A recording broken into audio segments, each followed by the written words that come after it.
सर्वप्रथम सर्वांना श्री स्वामी समर्थ।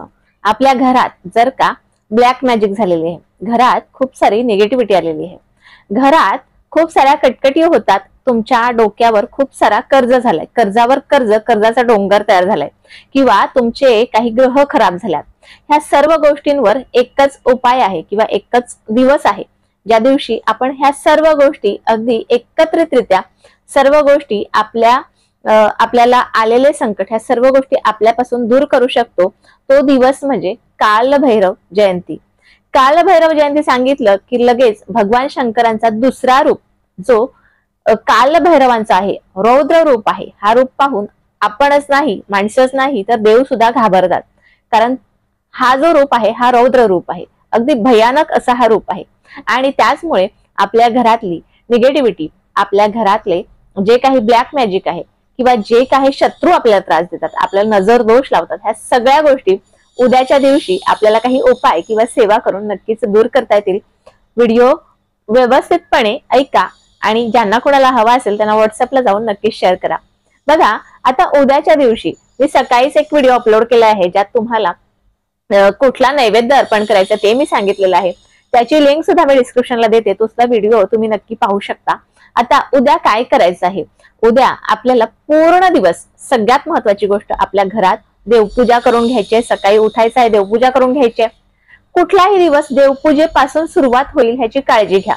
काही लोक बेड टी घेतात, चहा घेतात किंवा नाश्ता करतात, त्यानंतर आंघोळ करतात, असं काहीही करू नका। उठल्यानंतर काही तुमची एक्सरसाइज असेल ती करायची आणि त्यानंतर तुम्ही लगेचच तुमचा आंघोळ करून देवपूजा वगैरे करून घ्यायची आणि त्यानंतर दिवसाला सुरुवात होते। अतिशय सुंदर दिवस जातो, असं नक्की करून पहा। आता उद्याच्या दिवशी लवकर लवकर उठायचं आहे, आपल्या घरात देवपूजा करायची आणि कालभैरव अष्टक अगदी पूर्ण दिवस जरी तुम्हाला लावता आला आपल्या घरात किंवा तुम्हाला ती सेवा करायला जमली आपल्या देवांच्या पुढे किंवा मंदिरात जाऊन, तर तुम्ही ती सेवा नक्की करा। आपल्या घरात ज्या काही अडचणी आहेत, जे काही संकट आहेत ते दूर करण्याचं काम हे कालभैरव करत असतात। त्यामुळे ह्या असं म्हटलं जातं कालभैरव ज्यांना प्रसन्न आहे त्यांच्याकडे कधीही ब्लॅक मॅजिक किंवा त्यांच्याकडे कधीही निगेटिव्हिटी येत नाही, त्यांचं मन नेहमी प्रसन्न राहतं। कारण कालभैरव ह्या सगळ्या गोष्टींपासून आपल्याला दूर नेतात, म्हणजे ब्लॅक मॅजिक किंवा नजर दोष, शत्रुदोष ह्या सगळ्या दोषांपासून आपल्याला दूर घेऊन जातात। त्यामुळे ह्या कालभैरव अष्टमी जयंतीच्या दिवशी आपल्याला काही सेवा करायच्यात। पूर्ण दिवस तुम्हाला कालभैरव अष्टक म्हणता आलं तर पूर्ण दिवस म्हणा, किंवा तुम्ही मोबाईलवर लावू शकता, स्पीकरला लावू शकता, अगदी हलक्या आवाजाने प्रत्येकाच्या कानात जाईल अशा आवाजाने तुम्ही नक्कीच लावू शकता। आपल्याकडून दुसऱ्यांना त्रास होणार नाही ह्याची काळजी मात्र जरूर घ्या। आता बघा काय करायचंय, तुम्हाला सकाळीच उठल्याच्या नंतर कालभैरव अष्टकाची सेवा करायची आहे। त्यानंतर तुम्हाला संध्याकाळी प्रदोष काळात एक अशा ठिकाणी दिवा लावायचा आहे ज्याने तुमच्या घरातलं सर्व काही जे काही संकट आहे किंवा कालभैरव देवांना आपल्याला एक असा दिवा लावायचा आहे जो चौमुखी असेल, चौमुखी दिवा प्रज्वलित करायचा आहे। एका खाऊच्या पानावर चौमुखी दिवा तयार करून घ्या आणि त्याच्यात शक्यतो राईचं तेल घ्या, ज्याला आपण सरसो ऑइल म्हणतो, ते तेल घ्या। त्यानंतर आता आपल्याला चौमुखी दिवा लावायचा, त्यामुळे कुठल्याही दिशेला लावू शकता, परंतु घराच्या बाहेर लावा। आता हा जो खाऊचा पान आहे त्याच्यावरच प्रज्वलित करा। त्याच्यात तुम्हाला अगदी तुम्ही साधं तेल घेतलं तर थोडीशी राई तरी घाला, परंतु शक्यतो राईचं तेल वापरा। प्रार्थना करा कालभैरवांना की आमच्या घरात जे काही आहे चाललेलं आहे, वाईट शक्ती आहे किंवा वाईट बाधा झालेल्या आहेत, नजर दोष आहे, शत्रुदोष आहे, ह्या सर्व काही दूर करा। त्यासाठी हा मी दिवा प्रज्वलित करते अशी प्रार्थना करायची, हा दिवा प्रज्वलित करून। आता तुमच्या डोक्यावर खूप सारा कर्ज झालेला आहे, काही लोक काय करतात, एक कर्ज झालेला असतो डोक्यावर, दुसरा कर्ज घेतात, तिसरा कर्ज घेतात। व्हिडिओ थोडासा मोठा होणार आहे, कुठेही स्किप करू नका। तर त्यासाठी तुम्हाला काय करायचं, कालभैरव जिथे मंदिर असेल तिथे जायचंय, जाताना थोडीशी जिलेबी, तुमच्या अगदी ऐपतीप्रमाणे जिलेबी आणि एक नारळ घेऊन जायचा।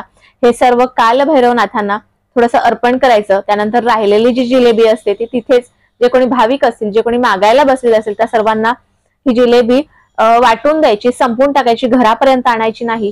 नक्कीच ह्याच्या पुढून तुमचे जे कर्जाचे दिवस आहेत त्या कर्जातून तुम्ही नक्कीच मुक्ततेकडे जाल। आता तुम्हाला कालभैरव जयंतीच्या दिवशीच एक काळ्या कुत्र्याला तुम्ही जेव्हा केव्हा तुम्हाला पटकन अख्ख्या दिवसातून दिसेल तो काळा कुत्रा, तेव्हा त्याला कुठल्याही खायच्या वस्तू द्या.